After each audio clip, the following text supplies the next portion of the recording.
एक बार एक व्यक्ति गौतम बुद्ध के पास गया और बोला, बुद्ध, मैं अक्सर लोगों को यह कहते हुए सुनता हूँ कि हम जो सोचते हैं वही बन जाते हैं।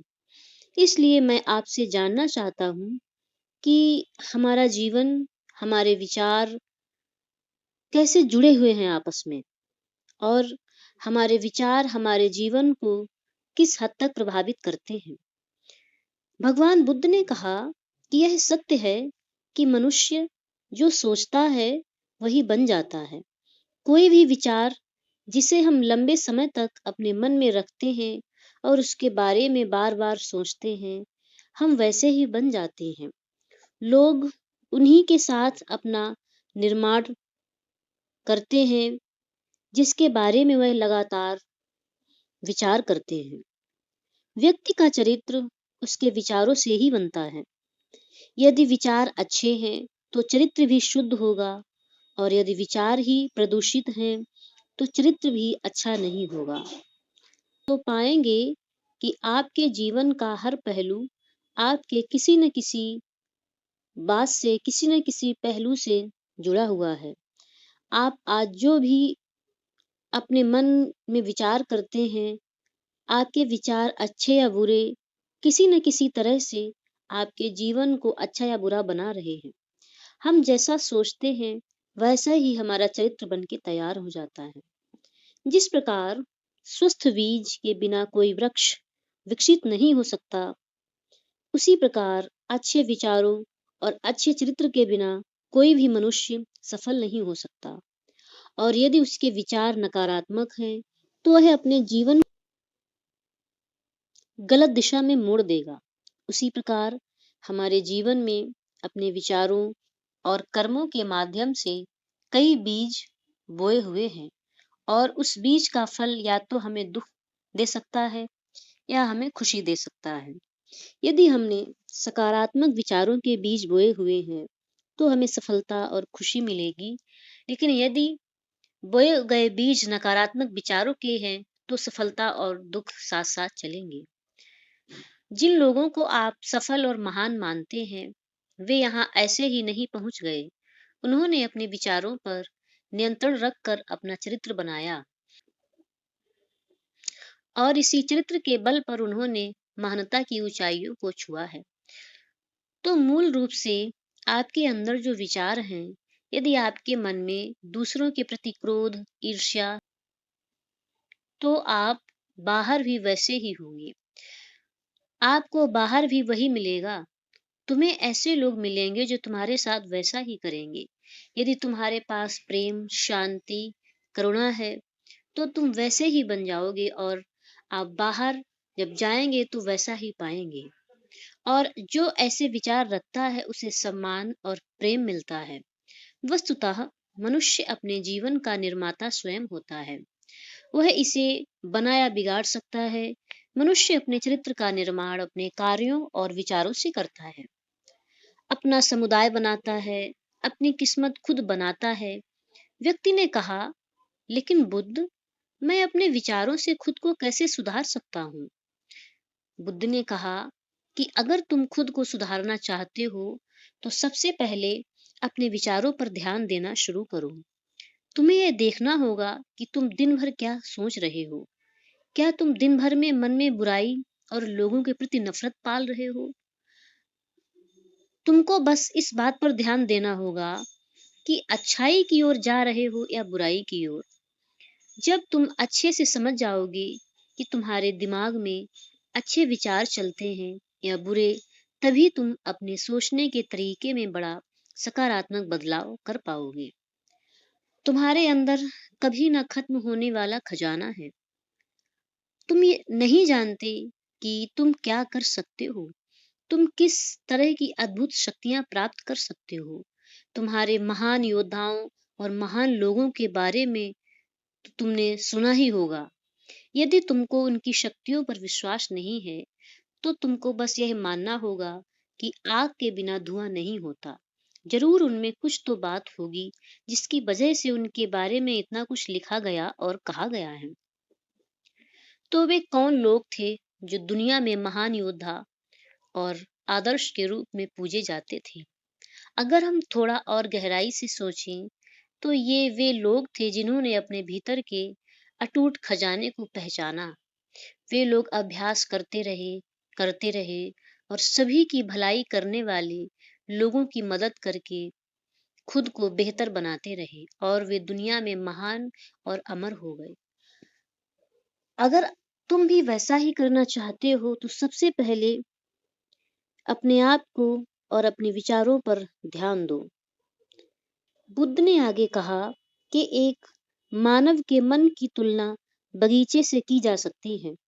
जैसे बगीचे को साफ और सुंदर रखना, समय समय पर उसमें उगने वाले खरपतवार को हटाना पड़ता है, रोज पानी देना पड़ता है, पौधे की देखभाल करनी पड़ती है, उसी तरह हमें अपने मन को भी सुंदर और सकारात्मक बनाए रखने के लिए उसका ख्याल रखना होगा। इसमें से लगातार नकारात्मक विचारों को हटाकर सकारात्मक विचारों को जगह देनी चाहिए। इसके लिए हमें डर, चिंता, नफरत और ईर्ष्या जैसी भावनाओं से खुद को दूर रखना होगा और इसके लिए तुम्हें अपने अंदर चल रहे विचारों पर लगातार ध्यान देना होगा। किसी भी व्यक्ति के अंदर उठने वाले विचार और उसका चरित्र अधिकतर उसके आसपास के वातावरण और परिस्थितियों पर निर्भर करता है। लेकिन इसका मतलब यह नहीं है कि किसी व्यक्ति की स्थिति खराब है, अतः उसके विचार सदैव त्रुटिपूर्ण रहेंगे। वह उन पर ध्यान देकर अपने विचारों को बदल सकता है और जैसे ही उस व्यक्ति के विचार बदल जाते हैं तो उसका चरित्र और उसके काम करने का तरीका अपने आप बदल जाता है। ये सभी चीजें धीरे धीरे सीखनी होती हैं। विचारों के काम करने के तरीके को समझना होगा। तुमको सबसे पहले यह स्वीकार करना होगा कि जो काम सामने वाला कर सकता है वह तुम भी कर सकते हो। तुम्हें बस बार बार इसका अभ्यास करने की जरूरत है, नई चीजें सीखने की जरूरत है। जैसे जैसे तुम्हारा मन बदलेगा तुम्हारी परिस्थितियां भी बदल जाएंगी। तुम जो भी विचार बीज रूप में अपने मन में डालते जाओगे ये धीरे धीरे आपके चरित्र और कार्यों में दिखना शुरू हो जाएगा और एक बार वह विचार तुम्हारे अंदर जड़ें जमा लेगा तो तुम्हें सफल होने से कोई रोक नहीं सकेगा। लेकिन अगर वह बीज या विचार नकारात्मक हैं तो तुम्हें भी असफलता से कोई बचा नहीं सकता। इसलिए अपने विचारों के प्रति बहुत जागरूक रहने की जरूरत है। तुम अपने अंदर किस तरह के विचार ला रहे हो यह बात हमेशा याद रखें। हमें वह नहीं मिलता जो हम चाहते हैं, बल्कि हमें वह मिलता है जो और हम अपने विचार हैं। इसलिए इच्छा करना और इस इच्छा के बारे में अच्छा सोचते रहना और उसे पूरा करने का प्रयास करना दो बिल्कुल अलग चीजें हैं। क्योंकि इच्छा तो हर कोई करता है, लेकिन उस इच्छा की लगातार सकारात्मक सोचना और उसे पाने के लिए कड़ी मेहनत करना बहुत ही कम लोग ऐसा कर पाते हैं। इसलिए अगर तुम अपनी परिस्थितियों को बदलना चाहते हो तो सबसे पहले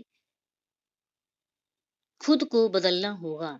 लेकिन ज्यादातर लोग अपनी परिस्थितियों को तो बदलना चाहते हैं लेकिन अपने सोचने और काम करने के तरीके को बदलना नहीं चाहते। और अगर लोग ऐसे ही रहेंगे तो उनके हालात कभी भी नहीं बदलेंगे। उस व्यक्ति ने कहा कि बुद्ध, हमारे विचारों का हमारे शरीर पर क्या प्रभाव पड़ता है? तो बुद्ध ने कहा कि हमारा शरीर हमारे दिमाग का गुलाम है। हम जो भी सोचते हैं उसका पहला प्रभाव हमारे शरीर पर ही पड़ता है। तुमने देखा होगा कि जो लोग बहुत अधिक चिंता करते हैं और डरते हैं वे जल्दी बीमार पड़ जाते हैं। साथ ही जो लोग दूसरों से ईर्ष्या करते हैं और हमेशा नकारात्मक सोचते हैं वे भी बहुत जल्द मानसिक और शारीरिक बीमारी का शिकार हो जाते हैं।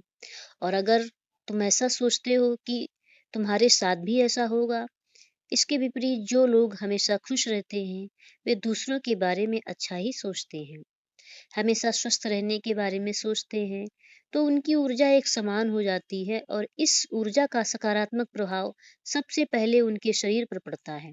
क्योंकि जिस व्यक्ति का मन शांत है उस व्यक्ति के शरीर की आधी बीमारी अपने आप ही खत्म हो जाती है। हम स्वस्थ रहेंगे या बीमार, यह हमारे आसपास के माहौल और परिस्थितियों के अलावा हमारी सोच पर भी निर्भर करता है। एक कमजोर और बीमार विचार हमारे शरीर को भी कमजोर और बीमार बना देता है। तुमने अपने आसपास देखा होगा, जो लोग बीमार होने से सबसे ज्यादा डरते हैं, वही सबसे अधिक बीमार पड़ते हैं।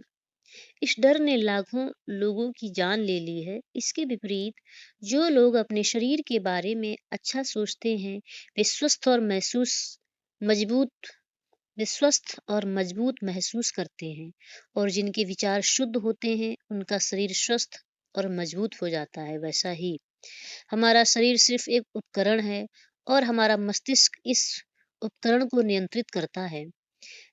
जैसे अच्छा भोजन हमारे शरीर के लिए जरूरी है, उसी तरह अच्छी सोच ये हमारे शरीर के लिए भी बहुत अधिक महत्वपूर्ण है। जैसे ही आपके विचार शुद्ध हो जाएंगे, इसका सबसे पहला असर आपके शरीर पर दिखाई देगा। एक शुद्ध और सकारात्मक दिमाग आपको कभी भी खराब खाना खाने नहीं देगा। इसलिए सबसे पहले अपने दिमाग को सुरक्षित रखें, फिर यही दिमाग तुम्हारे शरीर को हर बीमारी से बचाएगा। यदि कोई बीमार और कमजोर व्यक्ति अपने शरीर को पूरी तरह से स्वस्थ बनाना चाहता है, तो उसे सबसे पहले अपने शरीर को ठीक करना चाहिए।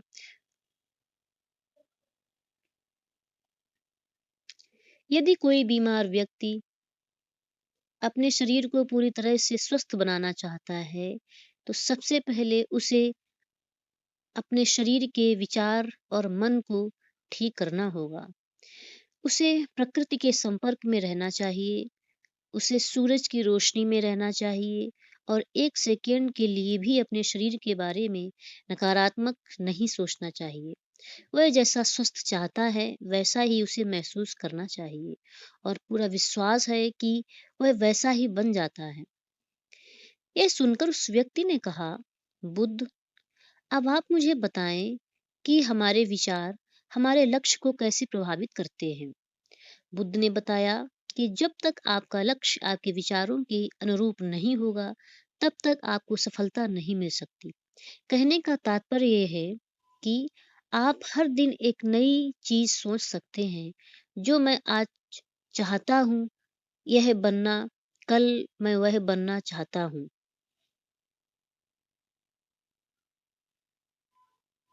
या बाद में कुछ और। लेकिन जब तक आप अपने लिए कोई लक्ष्य निर्धारित नहीं करते, तब तक आप कोई भी बड़ा काम नहीं कर सकते। क्योंकि नियम यह है कि जो काम हम बार बार करते हैं, उसी काम में हम आश्चर्यजनक सफलता हासिल कर सकते हैं। अगर आप हर दिन अपना लक्ष्य बदलते रहते हैं, तो आप कहीं नहीं जा रहे हैं। इसलिए आपके जीवन में एक निश्चित लक्ष्य होना चाहिए, और आपको अपनी पूरी मेहनत और लगन से उस लक्ष्य को पूरा करने का प्रयास भी करना चाहिए। और इसके लिए आपको अपने सभी विचारों को अपने लक्ष्य पर केंद्रित करना होगा। अन्यथा आपके विचार बिखर जाएंगे, और हो सकता है कि एक बार आप फिर असफल हो जाएं, या आपको शुरुआत में कोई सफलता न मिले, तो दूसरों को देखकर अपने मन में यह ख्याल आने लगे कि यह काम तो आसान है। जब वह इस काम में सफल हो सकता है, तो मैं भी सफल हो सकता हूँ और पैसा कमा सकता हूँ। और यह भी संभव है कि इस काम में असफल होकर भी तुम दूसरी तरफ भागो। ऐसा करते समय तुम कई काम करते हो, लेकिन हो सकता है कि तुम किसी एक चीज में सफल ना हो पाओ। इसलिए तुम्हें पहले एक चीज तय करनी होगी, तभी तुम्हारे विचार एक काम पर फोकस कर पाएंगे। अब तुम्हारा वह लक्ष्य कुछ भी हो सकता है, चाहे मन की शांति पाना हो या अमीर बनना हो। लेकिन याद रखें, लक्ष्य वही है जो आपके विचारों को एक नई दिशा में केंद्रित रख सके। यदि आप बार बार अपने लक्ष्य हासिल करने में असफल रह रहे हो, तो इसका मतलब यह नहीं है कि तुम इसे हासिल नहीं कर सकते, बल्कि इसका मतलब यह है कि आपके पास अपने लक्ष्य को हासिल करने का तरीका ही गलत है। इसलिए आपको अपना लक्ष्य नहीं बदलना है, बल्कि अपनी सोच और अपने काम करने के तरीके को बदलना है। अगर तुम ऐसा करोगे तो धीरे-धीरे सीख जाओगे और अपने लक्ष्य तक पहुँच जाओगे। अपनी असफलताओं से कभी मत डरो। अगर तुम कुछ बड़ा हासिल करना चाहते हो, तो तुम्हें अंदर से बहुत मजबूत होना होगा, क्योंकि चाहे तुम कुछ भी कर लो, लोग अक्सर आप अपनी बातों से कमज़ोर और हताश करने की कोशिश करेंगे। इसलिए अगर तुम डरोगे, तो तुम अपने लक्ष्य को कभी हासिल नहीं कर पाओगे, क्योंकि डर तुम्हारी सभी आशाओं को नष्ट कर देता है और तुम्हारे सभी विचार केवल तुम्हारे डर तक ही सीमित रह जाते हैं। और डर-डर कर तुम अंततः खुद को शारीरिक और मानसिक रूप से बीमार बना लेते हो। तब तुम्हें ये समझ आएगा कि तुमने अपने झूठे डर के एहसास में कितनी बड़ी गलती कर दी, और फिर तुम्हारे लिए खुद उस स्थिति से बाहर निकालना बहुत मुश्किल हो जाएगा। इसलिए सबसे पहले एक लक्ष्य बनाएँ, ताकि तुम्हारे विचार उस पर केंद्रित हो सकें, और उसके बाद अगर बार-बार असफल होते हो तो घबराएँ नहीं, क्योंकि यह लक्ष्य हासिल करने का एक हिस्सा है और पूरा विश्वास रखें कि आप ज़रूर सफल होंगे। और एक दिन तुम सफल भी हो जाओगे।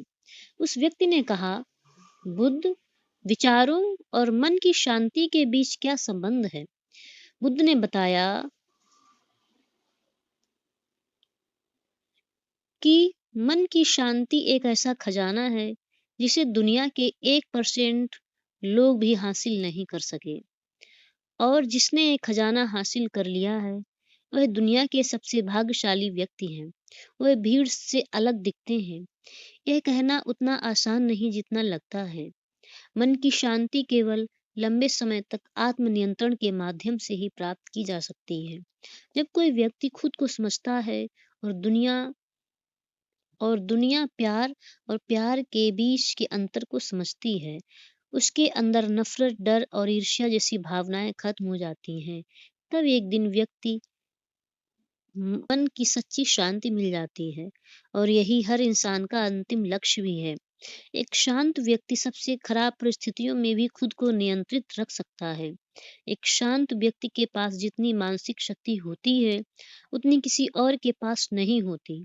शांत व्यक्ति का अर्थ है वह व्यक्ति जिसका मन पूर्णतः शांत हो, क्योंकि जैसे ही आपका मन शांत हो जाता है, आपके सभी विचार शांत हो जाएँगे, और तब आपको महसूस होगा कि सचमुच आपका दिमाग कितना शक्तिशाली है। जैसे ही आपको मानसिक शांति मिलेगी, आप महसूस करेंगे कि आपकी मानसिक शक्ति इतनी बढ़ गई है कि आपके लिए सब कुछ हासिल करना आसान हो गया है। आप जहाँ भी हों, आपकी परिस्थितियाँ जो भी हों, आप खुद को स्वीकार करना शुरू कर देंगे। आप हमेशा खुश रहेंगे, और अगर आप यह मुकाम हासिल करना चाहते हैं, तो इसकी शुरुआत आपको अपने विचारों से करनी होगी। अपने विचारों पर नियंत्रण, और अपने विचारों पर यह नियंत्रण आप केवल और केवल ध्यान के माध्यम से ही प्राप्त कर सकते हैं। इतना कहकर बुद्ध चुप हो गए और ध्यान करने लगे, और वह व्यक्ति भी उनको प्रणाम करके चला गया।